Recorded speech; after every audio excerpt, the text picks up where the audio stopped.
TV Harian Nasional adalah media yang mengangkat dan menyajikan perkembangan seputar politik dan hukum, ekonomi, pariwisata, pendidikan dan budaya, serta pertanian dan perkebunan.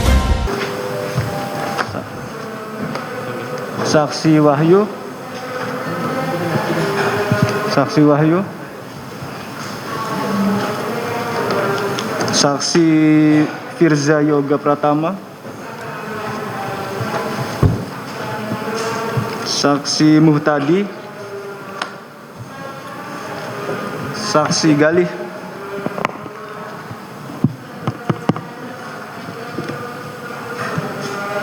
aja keberatan saya.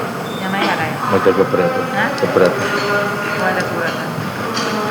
Itu yang masukan satu lagi. Yang satu orang itu yang tidak ditahan. Hari ini apa Kamis itu? Nggak tahu. Bukan apa-apa ya. Terdakwa tahan ada pertanyaan? Ada yang mulia. Ke saksi siapa? Ke saksi Wahyu dan Yoga yang mulia. Oke, silakan langsung. Baik, tadi sudah ditegaskan oleh penasehat hukum dari saksi kedua bahwa waktu dan pelaksanaan BAP pada tanggal 5 Juli tadi menurut pengakuan saudara saksi dilakukan di tempat yang sama oleh penyidik yang sama. Di sini kan isinya kan persis sama begitu. Sementara saudara saksi Wahyu itu mengatakan bahwa saudara itu WFH. Nah, di sini saya pengen tahu nih, kenapa kira-kira kok bisa sama jawaban saudara dengan saudara Firza Yoga? Tadi kan saudara mengatakan bahwa apa tadi dibantu oleh penyidiknya. Untuk memilih kata-katanya. Mungkin bisa saudara jelaskan pemilihan kata-katanya ini seperti apa? Karena ini kan terkait sama nasib saya di sini gitu ya. Jadi saya harus mempertanyakan ini apakah memang saudara itu memilih kata-katanya atau memang kata-katanya disiapkan oleh penyidiknya?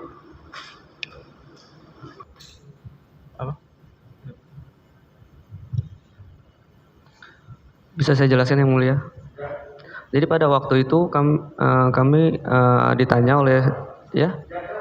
Jadi pada waktu itu pada tanggal 5 Juni 2022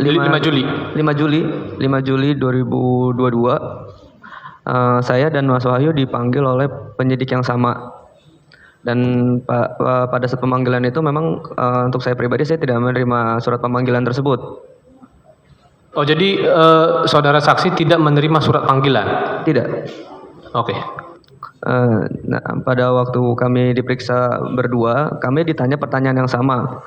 Dan seingat saya, jawaban saya dan Mas Wahyu itu berbeda karena kami berbeda waktu masuknya.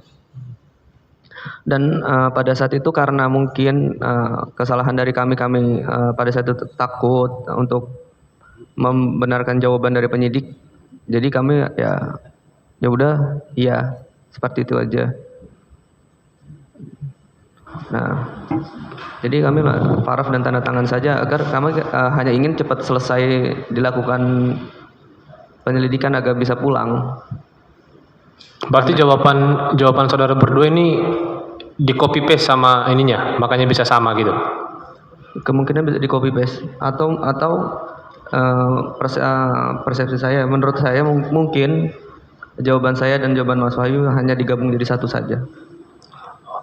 Kepada saksi Wahyu tadi kan saksi Yoga mengatakan bahwa saudara itu dipanggil tanpa surat panggilan.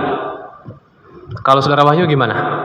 Sama, saya juga tidak pakai surat panggilan. Karena yang di pemanggilan kedua itu setelah bawa bukti-bukti, pas terlihat buktinya itu yang masuk Mas Yoga, penyidiknya langsung bilang kamu jangan melempar ke teman kamu besok datang ke sini bertiga gitu. Akhirnya saya telepon teman-teman bertiga, jadi hadir berbarengan semua, Pak.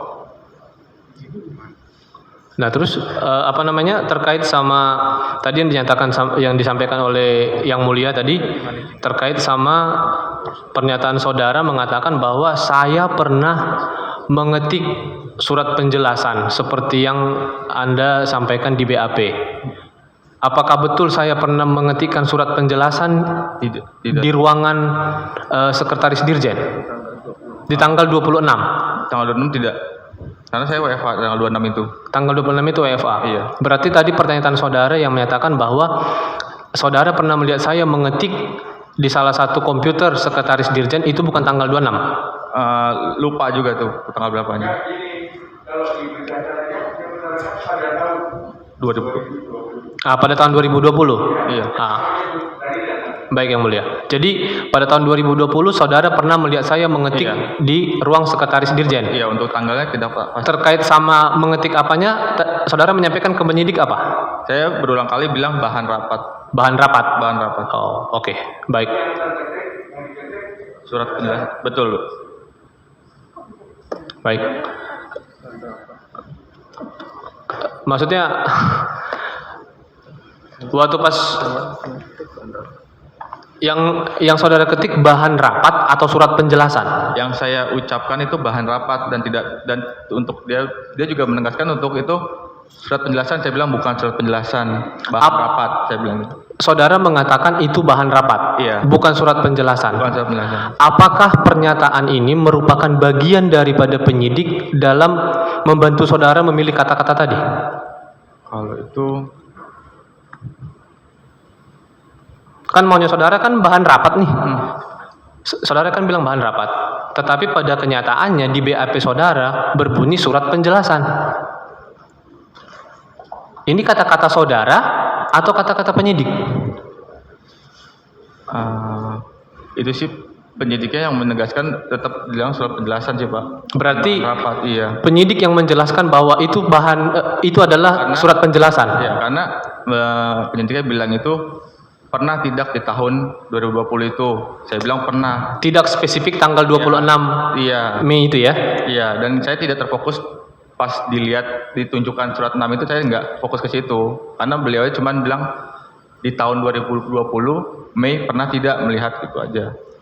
Saudara melihat saya itu mengetik bahan rapat itu emang bulan berapa? Untuk bulannya saya tidak ingat. Untuk bulannya saudara nggak ingat Iya. ya? Oke. Baik, cukup yang mulia. Mungkin untuk ke saudara saksi dari teman-teman Bea Cukai yang mulia, ke Pak Mutadi dan Pak Gali. Ini saya hanya penegasan saja yang mulia. Apakah saksi berdua pernah membaca Peraturan Menteri Perdagangan nomor 110 atau nomor 03 tahun 2020? Pernah membaca gitu isinya? Karena ini kan merupakan Peraturan Menteri Perdagangan yang pengimplementasiannya ada di teman-teman di Bea Cukai. Pernah itu.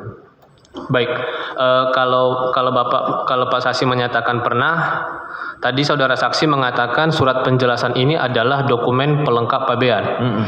Bisa saya bacakan, izin yang mulia, saya bacakan di pasal 3 Peraturan Menteri Perdagangan nomor 110 mengatakan bahwa besi atau baja paduan dan produk turunannya sebagaimana dimaksud dalam pasal 2 hanya dapat diimpor oleh perusahaan pemilik NIB yang berlaku sebagai angka pengenal importir umum atau APU dan perusahaan pemilik angka pengenal importir produsen atau APP yang telah mendapatkan persetujuan impor dari menteri. Di poin yang ketiganya, persetujuan impor sebagaimana dimaksud dalam ayat 1 yang tadi saya bacakan merupakan dokumen pelengkap pabean dalam penyelesaian kepabeanan di bidang impor. Ini sebagai informasi saja. Maksud saya di sini Menteri Perdagangan tidak men-state bahwa surat penjelasan itu adalah dokumen pelengkap pabean. Saya hanya menginformasikan aja di persidangan ini. Nah, untuk selanjutnya dalam Peraturan Menteri Perdagangan 03, ini junto dari 110 ya Pak. Dalam Peraturan Menteri Perdagangan ini di pasal 26 terkait sama pengecualian dari persetujuan impor dan laporan surveyor yang biasa kita menyebutkan PI dan LS. Saya bisa bacakan di poin nomor 2, ketentuan mengenai impor besi baja paduan dan produk turunannya sebagaimana diatur dalam peraturan menteri ini tidak berlaku terhadap impor baja paduan yang merupakan A. Barang untuk keperluan instansi pemerintah garing lembaga negara lain yang diimpor sendiri oleh instansi pemerintah atau lembaga dimaksud. Nah, pada pasal 3, pada poin 3-nya Pak disebutkan setiap pelaksanaan impor besi baja paduan dan produk turunannya sebagaimana dimaksud pada ayat 1 huruf B. Yang tadi saya bacakan itu huruf A. Huruf B, huruf C, huruf E, huruf H, dan huruf N.